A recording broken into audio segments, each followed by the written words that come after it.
जय श्री राधे। आनंद आशुलिपि पत्र का अंक 36, प्रतिलेखन संख्या 25, गति 100 शब्द प्रति मिनट। प्रारंभ करें।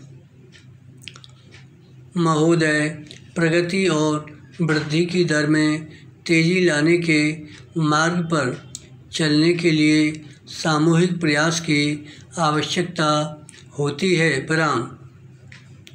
यह आवश्यक है कि सरकार प्रक्रिया संबंधी बाधाओं को दूर करे ताकि ऐसा वांछित वातावरण बन सके, उद्यम करने की भावना बढ़ सके, उसका विकास हो सके और वह पनप सके।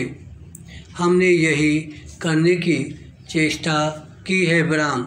अब यह काम उद्यमियों का है। पूंजी निवेश करके उत्पादन बढ़ाकर तथा अधिक कुशलता लाकर ज़्यादा रोजगार पैदा करें और आय बढ़ाएं।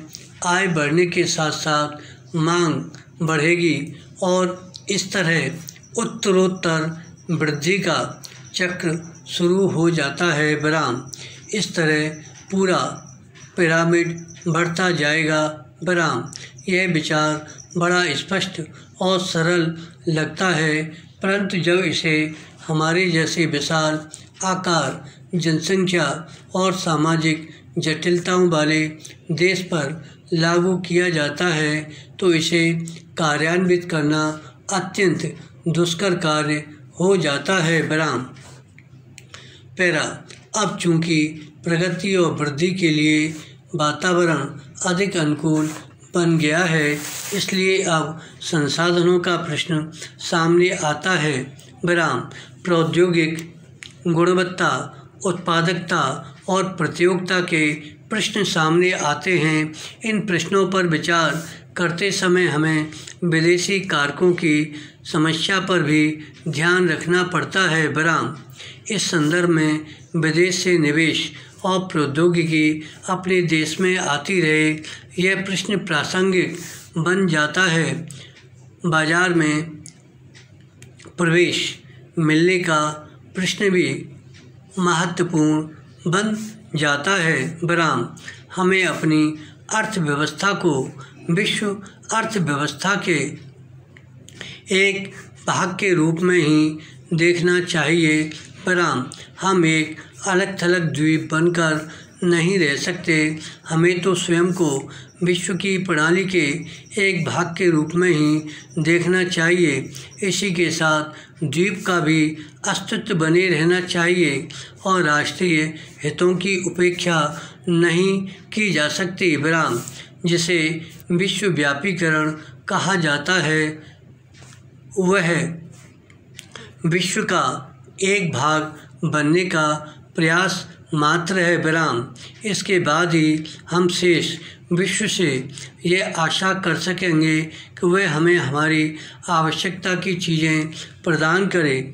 मुझे विश्वास है कि ऐसा करते समय विसम्मति की कोई आवाज़ नहीं होगी, किंतु हम विश्वव्यापीकरण केवल उसी के लिए नहीं कर रहे हैं। विराम।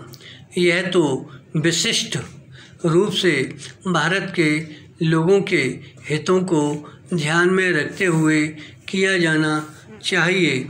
विराम।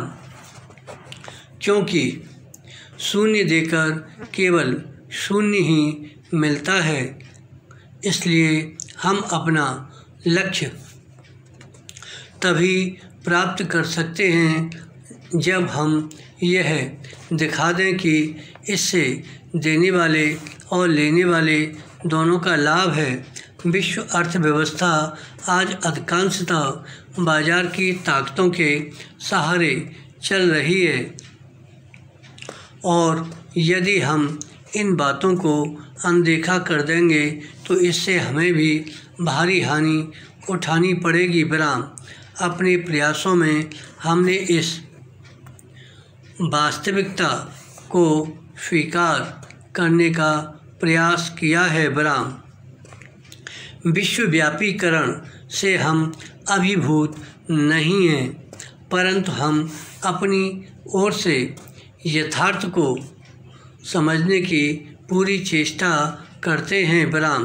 कुछ आलोचकों ने यह कहा कि विदेशी निवेशकर्ता हमारी अर्थव्यवस्था पर छा जाएंगे। विराम। धन्यवाद।